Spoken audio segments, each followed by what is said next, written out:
আজকের ভিডিও আমরা পুরুষের প্রজননতন্ত্র বিষয়ে আলোচনা করব, যেটাকে বলা হয় মেল রিপ্রোডাক্টিভ সিস্টেম। আমাদের পুরুষের একেবারে যেটা বাইরের অংশ সেটাকে বলা হয় অন্ডকোষ। আর এই অন্ডকোষের মধ্যে প্রতিনিয়ত তৈরি হয় আমাদের শুক্রাণু আর টেস্টোস্টেরন হরমোন। এই অন্ডকোষের ভিতরে থাকে কিছু লুপ লাইক স্ট্রাকচার। আবার এই লুপের ভিতরে থাকে কিছু টিউব যেটাকে বলা হয় সেমিনিফেরাস টিউবিল।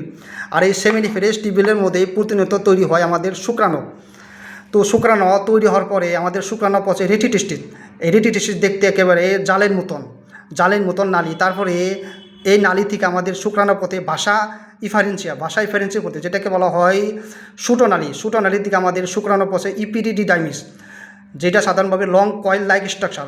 তারপর এইখান থেকে আমাদের শুক্রাণু পচে একেবারে বড় নালী, যেটাকে বলা হয় ভাষা ডিফারেন্স। আর এই বড় নালী সাধারণভাবে আমাদের মূত্র নালীর সাথে কানেকশন, যেটাকে বলা হয় ইউরেথ্রা। আর এই ইউরেথ্রাতে সাধারণভাবে আমাদের বীর্য বা পেশাব বের হয়। আবার আপনারা এখানে একটা স্ট্রাকচার দেখতেছেন, যেটাকে বলা হয় সেমিনার বেসিকেল। তলে একটা স্ট্রাকচার দেখতে, যেটাকে বলা হয় প্রোস্টেট গ্ল্যান্ড। সেমিনার বেসিকেল আর প্রোস্টেট গ্ল্যান্ড আমাদের শুক্রাণুকে নিউট্রিয়েন্ট দেয়, যাতে শুক্রাণু ভালোভাবে চলতে পারে।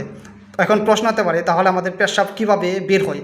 সাধারণভাবে আমাদের পেশাব কিডনিতে ফিল্টারেশন হওয়ার পরে তারপরে আমাদের পেশাব পচে ইউরেটার থেকে মূত্রথলিতে পচে, যেটাকে মূত্রথলি বলা হয়, যেটাকে বলা হয় ইউরিনারি ব্লাডার যখন ভর্তি হবে তখন মূত্রনালী দেয় আমাদের লিঙ্গর মাথা দিয়ে পেশাব বের হয়।